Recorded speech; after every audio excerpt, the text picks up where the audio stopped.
They offered to pay you how much over your asking price? Hi, I'm Mark Stiles of Stiles Law down here at Studio B. Looks pretty nice, huh? Well, if you're looking at selling your house in Massachusetts and heading somewhere warm like this could be the best time possible. And that's because the supply and demand is so far out of whack. There are so many more buyers than there are sellers. So when your listing agent listed the property at the market value of $500,000 and you accepted the offer at $550,000, well, congratulations. But what should you be thinking about? Well, you want to make sure that that closes. And is the highest amount always the best? Well, we did a video about that, talking about terms. Maybe you need more time. Maybe there's a cash offer versus a financing offer. But most often, people who are looking to buy a home need financing. So if you're allowing them to get financing, how do you make sure that they're going to close? Well, first of all, you want to negotiate into the offer that it's not subject on selling their home or subject on refinancing their home. But most importantly, when it comes to over asking offers, you want to make sure that the buyer understands that they cannot utilize their mortgage contingency provision based on the fact that the appraised value isn't high enough. So what do I mean by that?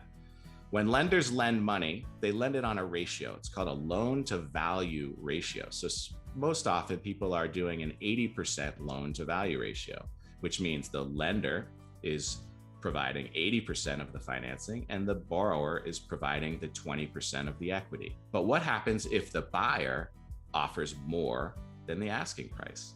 Well, that loan to value ratio will always be based on the agreed upon purchase price. So in this case, $550, or the value of the appraisal, whichever is less.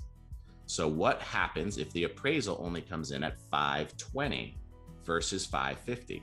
Well, the lender is only going to give 80% of that $520, not the $550. So what happens with that other $30,000? This is not an uncommon situation when there's an over asking offer situation.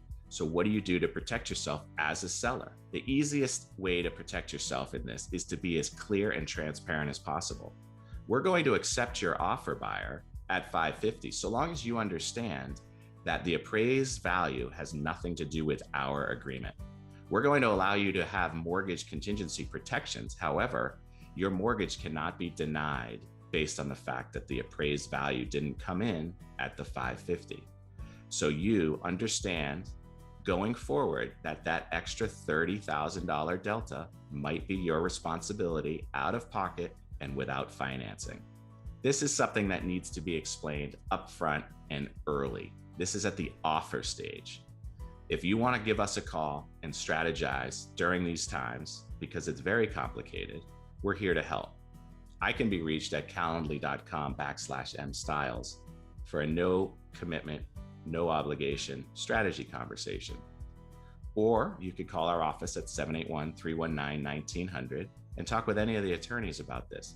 But it's important that you batten down the hatches and be as transparent as possible in a frenzied market where many people are offering over the asking price. It's a good problem to have, but you want to make sure that the closing happens. Folks, I hope you appreciate this content. I hope you'll share it with everyone and anyone, and subscribe to this YouTube channel right here at Stiles Law, and ring the bell so you're notified when new videos come. Thank you and be well.